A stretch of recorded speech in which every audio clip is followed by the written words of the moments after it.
Good evening. Give me two. Well, good to see you. Are you on the list? People don't usually ask me that question. Well, I can't let you in here if you're not on the list. Excuse me, but I'm Madonna? Sure, of course you are. You're Madonna. I am Madonna. You and everybody else here, lady. Who are these people? I'm Madonna. Pleased to meet you. Excuse me, I have to get inside. I have a show to do. IDs, please. Excuse me, but I'm Madonna. I am. Yes, I'm Captain Kirk. Look, what are you people wearing my clothes for? What is going on around here? We got a couple? I'm Madonna. I'm Madonna, too. I'm Madonna. I'm Madonna. I am so Madonna. Where were you from originally? I'm from Michigan. Michigan. Yeah. Ron Flint, was it? Or Flint, Michigan? Well, I was born in Bay City and grew up all around the suburbs of Detroit. Right. Yeah. So I'm a Midwestern girl and a bustier. Your folks had old-fashioned values, and there's nothing wrong with that. No, because I mean, I wouldn't have turned out the way I was if I didn't have all those old-fashioned values to rebel against, so. Yeah. Well, I think I was a very frightened child because my mother died when I was young, and my home life was disrupted because all of my brothers and sisters we got farmed out to other people. Some went to relatives, some went to neighbors, and my family was broken up for a long time, so I had no sense of security. So I think I had a fairly insecure childhood. When she was little, she used to go visit, spend the night with her friends, and she'd always throw up. We could never figure out why she threw up. All we could think of was emotional. I really did feel completely abandoned at that point in my life, and I'm sure that has influenced every decision that I've made, and sort of left me with a feeling, a hunger, a longing, a feeling of emptiness. You sort of grow up being afraid to love things because they're going to leave you. And maybe that's why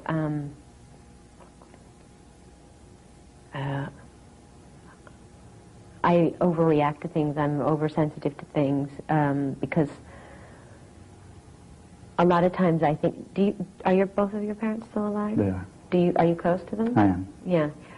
Isn't it great to be able to call them up? And I don't know. I don't know if you call your mother all the time, but it's so.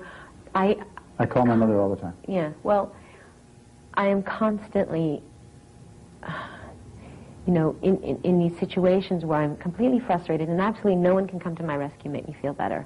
And I always say, God, I wish I had a mother that I could call. And I don't. What do you do with that? You're by yourself. Yes. Talking about back home in Quebec, that your mother comes from Quebec. How much of it is true? It's true. Yeah? Not my mother, my grandmother. She was living in Quebec. Well, that's where her family comes from. Okay. But my mother grew up in Michigan. But it's true. Mm-hmm. Since your mother died when you were very young, I was wondering if you're in peace with death, if you know a lot about death, if you're afraid of it. I don't know anything about death since I've never died. Mm-hmm. But I've certainly been around it since a very young age. And I've had, I seem to be surrounded by it to a certain extent because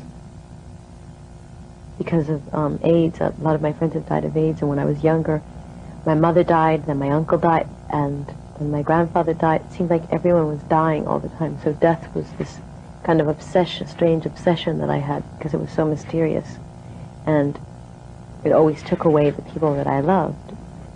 So yes, I am afraid of it, but I think as I grow older and the more that I know, I think the less afraid of it I am. What do you think happens after? I think that your soul goes somewhere else, that you're reincarnated. Mm-hmm. Yeah. So you had to decide? Definitely. Best memory? That's a tough question. One of them is sleeping with my mother, in between my mother and my father one night, and after my mother had been in the hospital for a really long time and she came home. You've accumulated incredible fame and wealth and become one of the world's most recognizable women. Mm-hmm. Is there anything that you would have traded all of that for? Yes. What is that? A mother. Part of the reason I sort of shot out like a cannon out of Michigan and like left home at such an early age was because I had to feel independent. I had to make myself feel secure on my own. You know, I had to feel like I didn't have to rely on anyone for anything, because if you can feel this great sense of independence, then you can never feel that loss again. No one can abandon you. How did you get that name? Why are you a one-name person? Well, I was born with that name. I was named after my mother. And I guess when I started making records, Madonna Ciccone seemed too long and complicated. And I just got stuck with Madonna. What age did that start? The one name deal? I guess when I was about 23. So I had two names until the age of 23. But Right? were you a poor kid? I won't say that we were poor, but we definitely, I would say we were lower middle class. And I come from a really big family, and, you know, 8 children. 8 children. You're the oldest? No, I'm the oldest girl, and I have 2 older brothers. Do you like big family? Yeah, I do. Do I want to have 8 children? No. No. The best thing about you growing up, you didn't have a lot of money. What I'm getting to dealing with money is, what's it like to not have needs financially, to where you can buy anything you see in the store? Well, the thing is, I have such a sort of puritanical middle-class upbringing that I still don't really go shopping and buy anything I want. I'm just too reserved for that. You still stop on a page if it says sale? No, I'm not into like things on sale. I don't go to the sale rack, but I'm also you know, I wouldn't say I'm decadent in my spending. I'm careful. When you lose a parent young, I've had it happen. My father died. Yeah. There's always something like missing.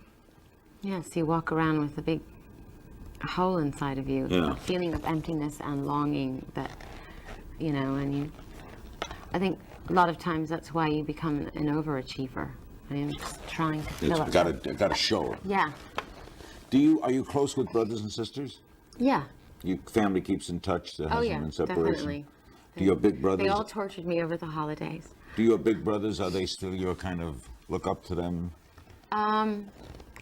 Well, my big brothers, you know, they've had an interesting influence, especially my oldest brother. I mean, he totally like turned me on to the most kind of subversive things when I was a child, you know, like Political thing? Well, no, I became a vegetarian because of my oldest brother.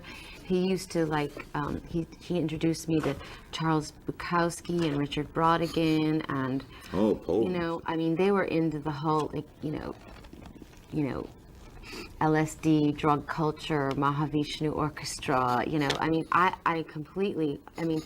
was really frightened by them, but completely enamored of them as well. And they've both lived very adventurous lives. Still do? Yeah. How about your sisters? I'm very close to a couple of my sisters. I'm actually close to all of my sisters, particularly my one sister who lives in Los Angeles, and she has children, and she had children before me. And You're a good aunt. I'd like to think so. Is she happily married? She's happily married. She has an incredible family, and she's a great role model for me, even though she's my younger sister. I also heard that you recently went home for the holidays. First time in a long time? Well, how was it? Well, first time in 2 years. Yeah. Yeah, it was weird. I had to sleep on the floor in a sleeping bag. You didn't sleep on the floor in a sleeping bag. Okay, I didn't sleep on the floor. I had to sleep on the floor in an air mattress, okay? That's just as bad. Serious? Yeah.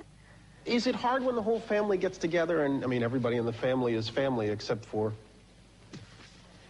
Well, you know, when I go home, I don't get any sort of special treatment. And in a way, it's a relief. It was hard. I think everybody who has a step-parent knows that it's hard to accept a new authority figure in your life. And, you know, I I couldn't accept her as the replacement of my mother, and I'm sure that a lot of people understand that feeling.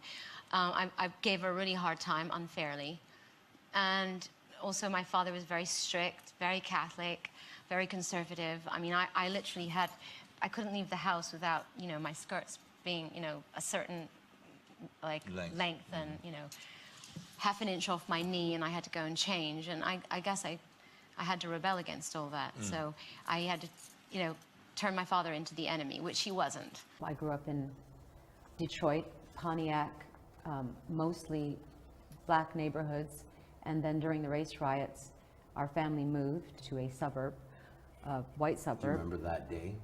Which day? With the houses burning? Was the house burning? There were houses burning, not my house, Right. but there were houses burning on the street. I remember that. But I remember moving to a different environment and feeling out of place. That was the first time I felt out of place, because I also went to a school that was white, middle class. Suddenly I lived in a white, middle class suburb, and I suddenly became aware of the differences of people. And I just became aware of how conforming was important.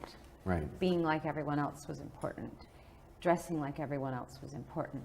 Having the same hairstyle, wearing the same makeup, dating the cool guy. It was important to the people around you. Yes. Right. And that was a new feeling, and I didn't understand it, and I didn't like it, and I didn't fit in, and that's when the fight started. Wow. And then I started to behave in what I thought was a nonconformist way, actually to provoke people and to make things more miserable for myself. I stopped shaving under my arms and my legs. I refused to wear makeup, and I refused to dress a certain way, and everyone made fun of me. It was kind of punk rock, by the way. It was, but I didn't understand what punk rock was then, and I didn't have a support system around me. So then I'd come home, you know, crying, and then my dad would say, well, what did you expect? You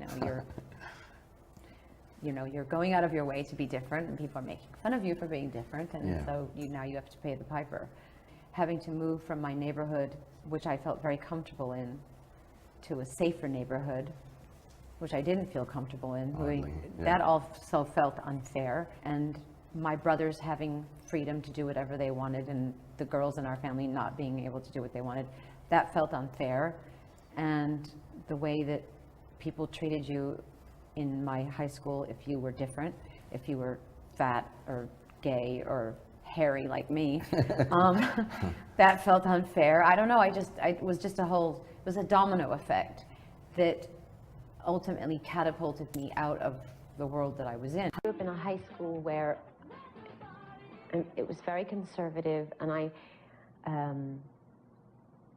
felt like people disapproved of me, and I felt like an outsider. Why did you feel like that? Oh, I don't know. I'm sure I brought most of it on. I mean, I stopped shaving under my arms and my legs, which is pretty subversive behavior for a... Rebellion even then? Yes, well, I refused to wear makeup, and that's when girls are like going out of their way to sort of be attractive and please boys in school. And you're going in the other way? Well, no, I said, well, I'll be damned. They're going to have to like me with hairy armpits, or they're not worthy of me. I was reading something about you at the age of, I don't know, 6th grade or something, where you were in some talent show and you did something to Baba O'Reilly, the Who song. I wore a bikini, and I had my girlfriend paint in fluorescent paint flowers all over, very influenced by Laugh-In, if you remember. Who was it? Exactly. A real cultural experience. And I painted these things all over my body, and then I got on stage. I had a black light and a strobe light facing me, and I turned that song on, and I just danced. And then my father grounded me for like the entire summer or something. It was well worth it. I got asked out on a lot of dates after. Well, when I was growing up, all the Motown music I listened to, Diana Ross was a real big inspiration for me. And right now, I think probably Michael Jackson is the biggest inspiration for me. I wasn't thrilled with my home life. I didn't like the people I went to school with, and I really couldn't wait to leave. So that's probably what gave me my initial charge out into the world, you know. You were angry? Yeah. Anger is my catalyst. strict at home. Mm-hmm. Was it? Mm-hmm. Do you think some people look at you now and think, well, maybe that, maybe that's why she's so wild? Are you wild? I don't know. Am I wild? But I know that I wouldn't be the way that I am right now if I didn't have the upbringing that I had. I wouldn't have rebelled as much as I did. I wouldn't have any reason to. So I am a product of my upbringing. This is the third time now that I've been back to Detroit and come there to sort of to see all of my family reunited. They're all scattered all over the place. To see people that I went to school with and relatives I haven't seen in years, and it's very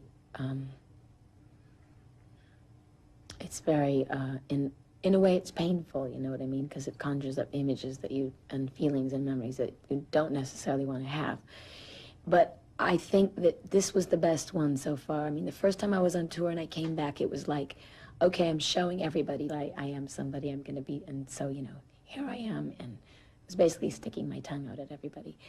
The second time I came, it was a stadium tour, and I think I was very kind of removed in a way from my family and my friends and my home and my roots and my past. This time, you know, 3 years have passed, a lot of things have changed in my life, and it was, I feel that in a way I've come full circle, you know, in visiting my family. I feel much closer to people, and in a way I feel that I have let go of a lot of regrets and anger and hostility, and I've accepted things more. My past, I'm not so embarrassed about my past, like, you know what I mean? I think a lot of people go through a period where they don't want people to know where they're from, they don't want people to meet their parents, they don't want people to see the house they grew up in. It's just not as groovy as you wanted it to be. It's not as cool as everybody else's, so. The reason, actually David Bowie was the first concert I ever saw when I was in high school. He came to Detroit, and I was grounded for the whole summer for going, because my father wouldn't let me go to this place, so I snuck out of the house and I went, and I was just enthralled. I mean, it was during, I think it was the 1984 tour that he did with, and he had all those mime artists and stuff. It was just so incredible, so theatrical, you know what I mean? And, what is it? and he constantly changed, you know, and he constantly came up. He was like more like an actor, and he kept coming up with new ideas and new images and new feelings and new thoughts, and to sort of get everybody else stirred up. No, and you know, I mean, people know what my image is out in the public. If, you know, parents shouldn't bring their children if they don't want them to see. Maybe they sneak out like you did and go and see David Bowie. Well, power to them. Eh? Yeah. I mean, David Bowie didn't have a bad effect on me. This is David Bowie. Thinking about Madonna, as a performer, she's quite miraculously gathered all those elements that were mere seedlings in 70s performers. And what she's done over the last 10 years is not at all easy to accomplish. She's a top draw plate spinner, and I think she's looking really lovely at the moment. I want to kiss you and pat.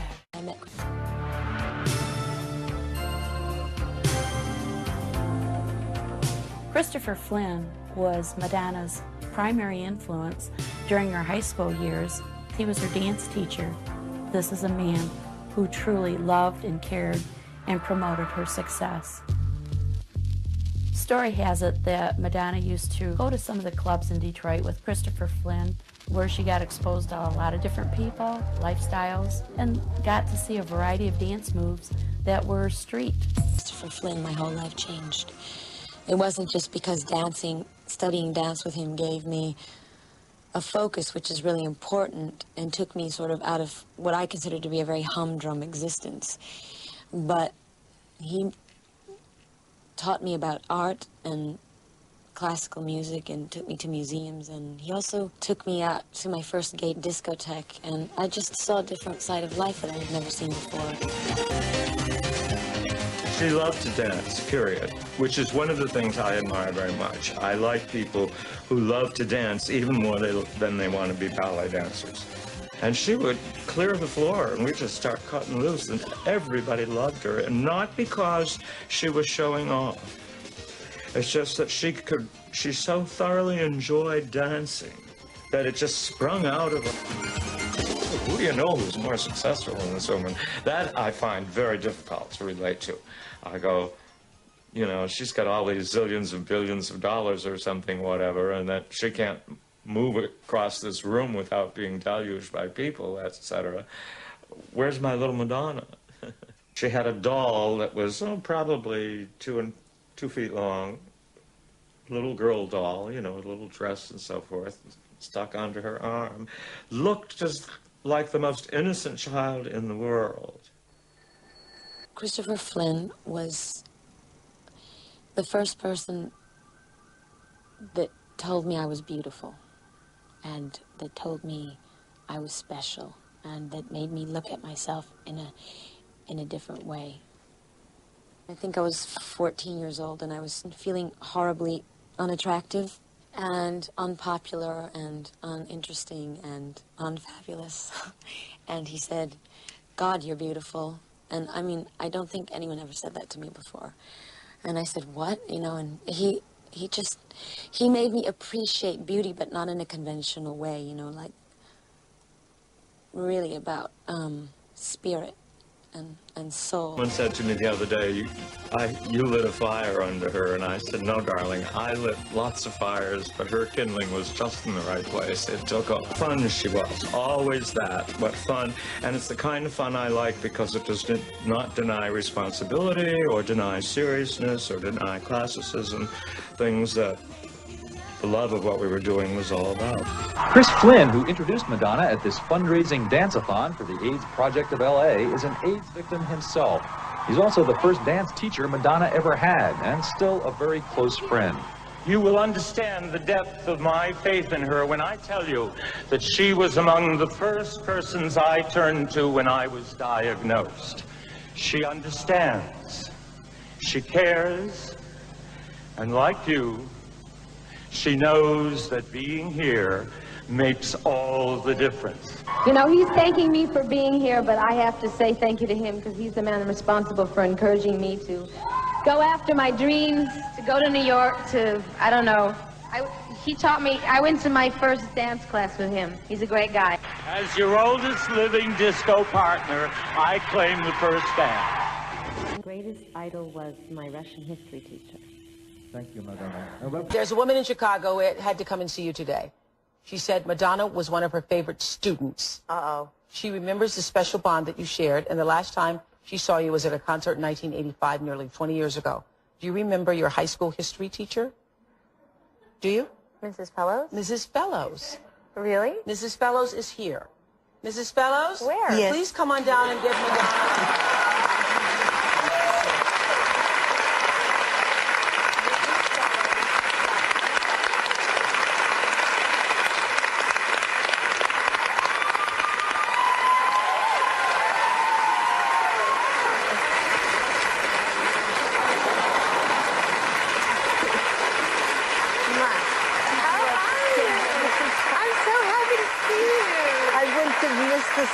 Oh my God, that's incredible. I'm so honored to have you here. Well, it's Thank my you. This is my pleasure. Russian history teacher, Mrs. Fellows. She's amazing. Oh. Yes. She's amazing. She's amazing. It's so natural. I saw a picture of you, and you'd written on the back to her really wonderful things, which I was going to read, but we're running short on time. She must have been a good student, because on the back of that picture, she said she was excited by your teaching. She was an extraordinary student. And if you think she's serious now, she always had an element of seriousness to her. Really? Yes. You could see it coming. Yes. You knew it was there. That's wonderful. It's incredible to see you. It's just wonderful to see you. Mrs. Fellows!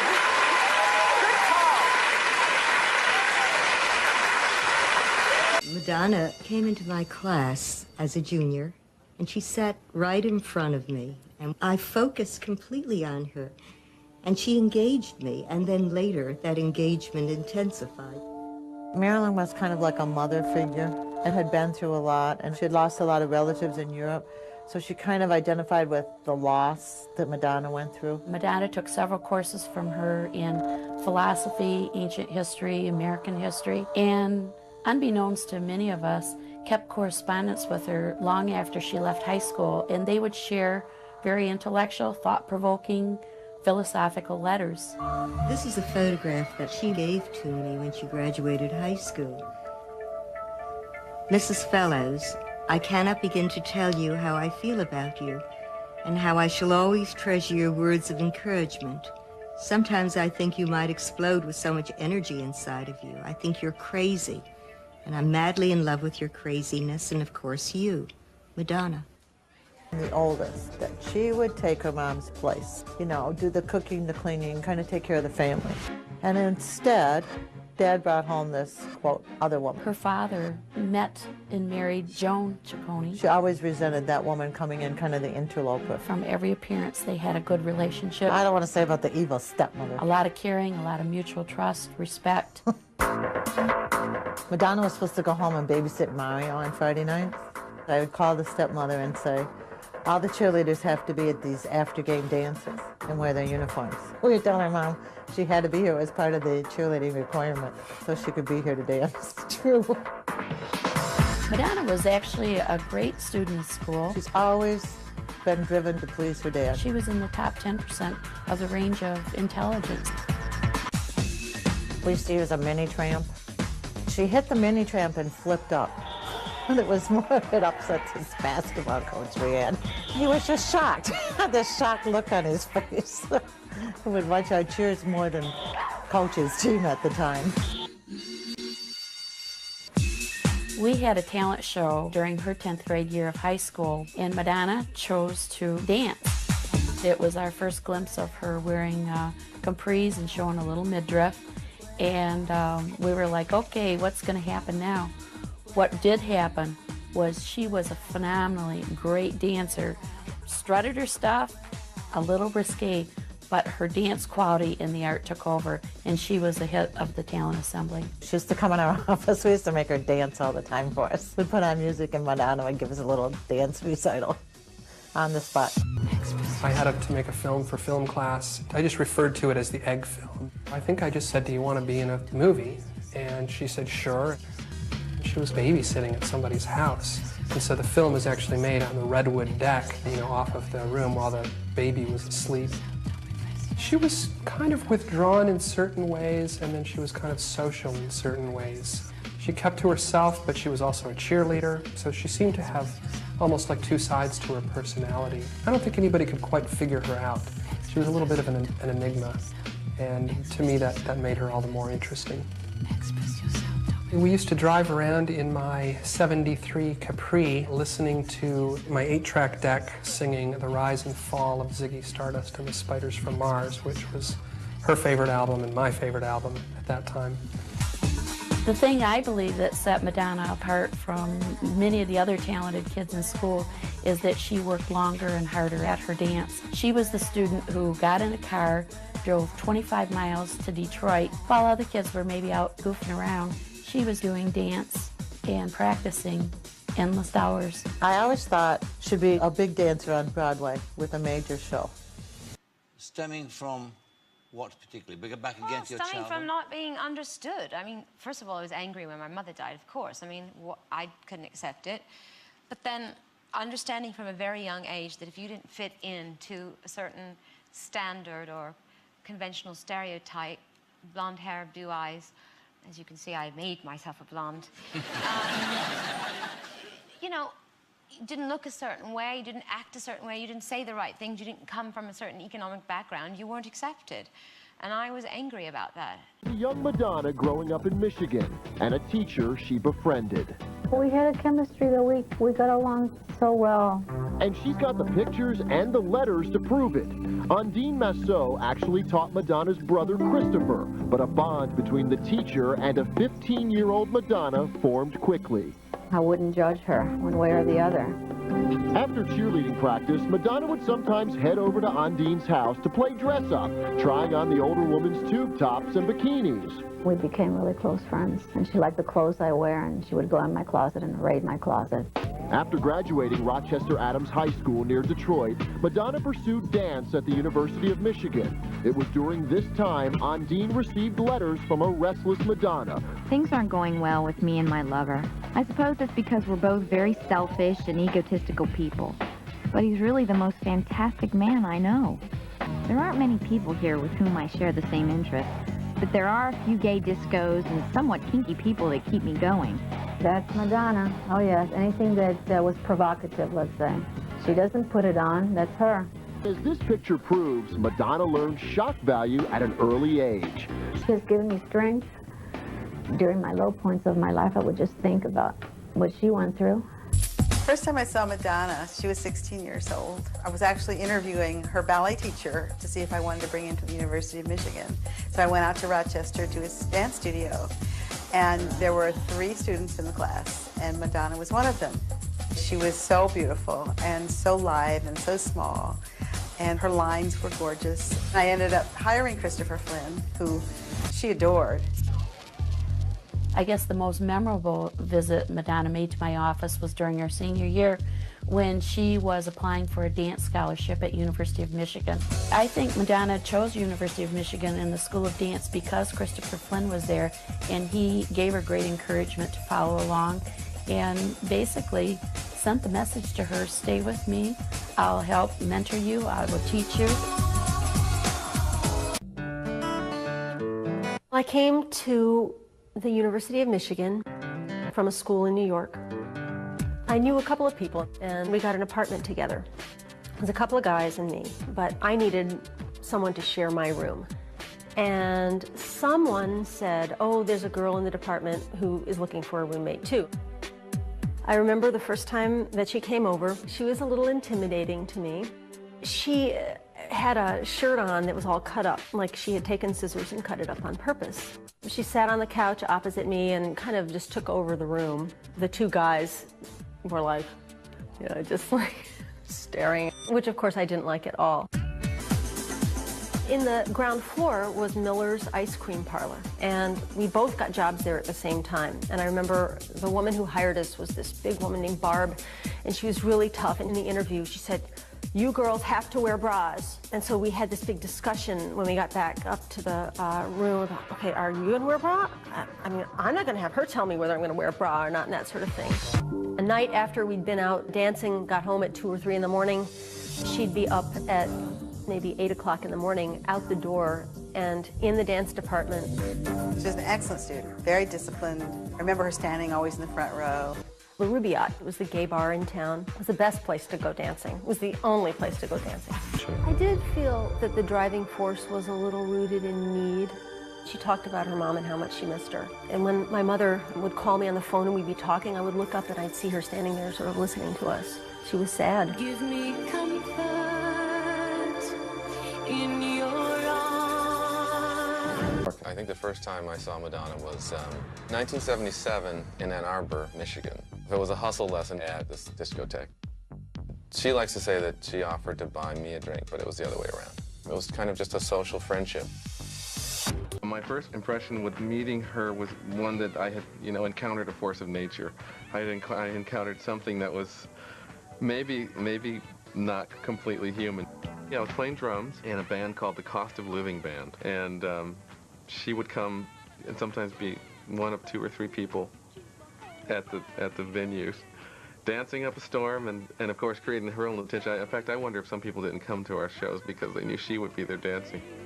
We were having a little bit of a friendship there, and suddenly she was gone. She didn't want to spend 4 years getting a degree. Her passion was herself, the project of Madonna. I think she was tired of the preparation work that goes into being a performer, and she wanted to go out and make her mark. She wanted to move on, which we supported. Madonna had decided to go to New York. She was a little nervous, you could tell.